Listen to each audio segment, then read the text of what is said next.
এই ভূখণ্ডের ভবিষ্যৎ সম্পর্কে কিছু ভবিষ্যৎবাণী বলা ছিল, যেটা 1958 সালে সামরিক শাসক আইয়ুব খান এই বইটা বাতিল করে দেন।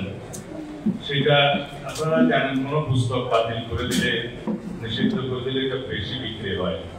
একইভাবে তারও বহু প্রচার হয়েছে। সেখানে মৌলানা সাহেব এই ভূখণ্ড সম্পর্কে, এখানকার স্বাধিকার আন্দোলন সম্পর্কে, স্বাধীনতার ভবিষ্যৎ সম্পর্কে যা যা বলেছিলেন, আমি পরবর্তী জীবনে এক্স্যাক্টলি সেটা বাংলাদেশে এই উপমহাদেশের ইতিহাস যতদিন লেখা হবে এবং লিখিত যেটা আছে তার সমসাময়িক কালের এবং তার মৃত্যুর আগ পর্যন্ত ইতিহাস মৌলানা ভাসানীর নাম একজন মজলুম দেশপ্রেমিক বিরোধী দলীয় রাজনৈতিক নেতা হিসাবে উল্লেখিত আছে এবং সেটা তার ভূমিকা হিসাবে আমরা স্মরণ করি। যদি কোনো কারণে মৌলানা সাহেব সরকারে যোগ দিতেন বা সরকারের অংশ হতেন, তাহলে হয়তো উনি রাজনৈতিকভাবে অবিতর্কিত থাকতেন না। যাই হোক, যদি 1970-এর নির্বাচনে, আমি আলাপ করছিলাম একটু আগে সভাপতির সাথে, যদি তিনি অংশগ্রহণ করতেন, তাহলে এই ভূখণ্ডে শেখ মুজিবুর রহমান স্বাধীনতার একক নেতৃত্ব হিসাবে তার অভ্যুদয় হতো না। এটা ভুল কি সঠিক সেটা ইতিহাস নির্ধারণ করবে, আমি বলার কেউ না। কিন্তু যে একক নেতৃত্বের অভ্যুদয়ের কারণে যে এখন আয়তান্ত্রিকতার সৃষ্টি এই দেশ দেখেছে, হয়তো বা সেটা হতো না। ইতিহাসে অনেক কিছু হতে পারতো, অনেক কিছু হয়নি, কিন্তু যা হয়েছে তাই তো ইতিহাস।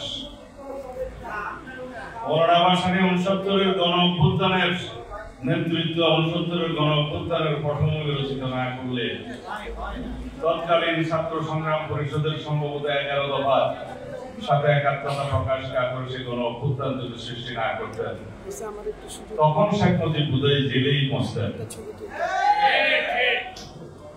তিনি যদি 1948 সালে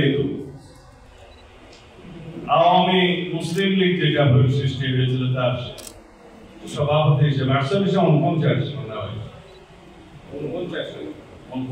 23শে জুন খুব সম্ভবত সৃষ্টি না করতেন, মুসলিম লীগের শাসনের বিরুদ্ধে আওয়ামী মুসলিম লীগের জন্ম যদি না হতো, তিনি যদি সভাপতি না হতেন, অ্যাডভোকেট শামসুল হক অল্প বয়সে যিনি টাঙ্গাইলের এমপি নির্বাচিত হয়েছিলেন বিখ্যাত পন্নীকে হারিয়ে মুসলিম লীগের বিরুদ্ধে, উপনির্বাচনে সম্ভবত তাকে যদি সাধারণ সম্পাদক করা না হতো, তাহলে 1 নম্বর জয়েন্ট সেক্রেটারি তো শেখ মুজিব হতেন না। পরবর্তীতে তিনি শামসুল হককে অপসারণ করে ভারপ্রাপ্ত হওয়ার সুযোগ পেতেন না। আওয়ামী লীগ আজকাল বা আগেও কখনো আওয়ামী লীগের প্রতিষ্ঠাতা হিসেবে মৌলানা সাহেবকে স্বীকার করেননি, দিবসও পালন করেননি। শামসুল হক কে ছিলেন তাও তারা ইতিহাসে লেখে না। যে আওয়ামী লীগ তাজউদ্দিনকে স্বীকার করেনি পরবর্তীতে, সে আওয়ামী লীগের কাছে এই আচরণই আমরা আশা করি। যাই হোক, এই ভূখণ্ড রচনার জন্য 1947, 48 এবং 49-এর আওয়ামী মুসলিম লীগের ভূমিকা, পরবর্তীতে যেটা আওয়ামী লীগ হয়েছে এবং তারপরে যেটা মুসলিম শব্দবাদ দিয়ে মৌলানা সাহেব আলাদা দল করলেন এবং আওয়ামী লীগ মুসলিম বিহীন আওয়ামী লীগ হয়ে গেলেন। আমি আস্তে আস্তে সামাজিক যোগাযোগ মাধ্যম কিছু কিছু দেখছিলাম, মনে হয়েছে সামাজিক যোগাযোগ ব্যবসা বা সামাজিক ব্যবসা রাষ্ট্র পরিচালনার প্যারালাল দাঁড় হয়ে গেছে সমান্তরালভাবে। অনেকগুলো কমেন্ট দেখছি যে নির্বাচনের কথা বললেই এই রকম সমালোচনা যেন চোখে দেখা যায় না, কিন্তু গণতন্ত্রের কথা বলে আপনারা গণতন্ত্রের উল্টা দিকে যাত্রা শুরু করবেন। নির্বাচনের কথা বলে নির্বাচন নিয়ে ধোঁয়াশা সৃষ্টি করবেন। এটা কি গণতন্ত্রের জন্য শুভ? এটা কি গণ অভ্যুত্থানের প্রত্যাশা ছিল? এটা কি গণ অভ্যুত্থানের জন আকাঙ্ক্ষা ছিল? হ্যাঁ, কেউ কেউ তার নিজস্ব ক্যারিয়ার বিল্ডিং এর জন্য সামাজিক মাধ্যম ব্যবহার করতে পারেন। আমরা দেখেছি, আমরাও সার্টিফিকেট দিচ্ছি যে আমাদের অনেক সহকারী উপদেষ্টা বা মন্ত্রী প্রতিমন্ত্রীর মর্যাদায় অনেক বিশেষ সহকারী নিয়োগ হয়েছেন। তাদের কর্ম দেশের জন্য কল্যাণকর, আমরা তাদেরকে প্রশংসা করি। ডিসেম্বরের মধ্যে মাননীয় প্রধান উপদেষ্টা প্রতিশ্রুত নির্বাচনী রুটম্যাপের জন্য দাবি করি, তখনই বিভিন্ন সময় বিভিন্ন উপদেষ্টা পর্যন্ত বক্তৃতা দিতে শোনা যায় জনগণ নাকি তাদেরকে 5 বছরের জন্য চায়। ইতি স্বরাষ্ট্র উপদেষ্টা কয়েকদিন আগে বোধহয় দেখেছি, মাননীয় স্বরাষ্ট্র উপদেষ্টা তো পদত্যাগ থেকে আমরা বহু কমেন্ট দেখেছি, সেটা উনি দেখেন নাই। কালকে আমাদের ফরিদা বা একজন উপদেষ্টা